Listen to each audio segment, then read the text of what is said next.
কবিগুরু না, কবি অপূর্ব দত্ত। বাঘুর বুদ্ধি। বাঘুর বয়স মাত্র 2 মাস, পড়তে যাবে বার্লিনে। মা বলল সঙ্গে কিছু গুঁড়ো দুধ আর বার্লিনে।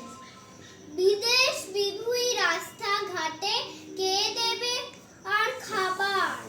শেষকালে কি খালি পেটে রোগ বাঁধাবি আবার?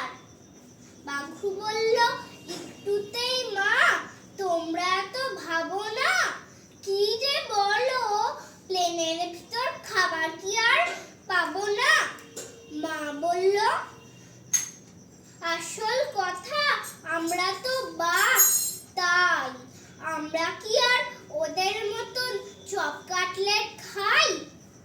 হাসতে হাসতে বলল বাঘু, আমি কি আর পাগল?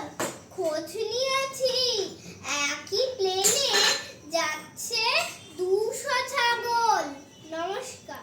বাহ, খুব ভালো।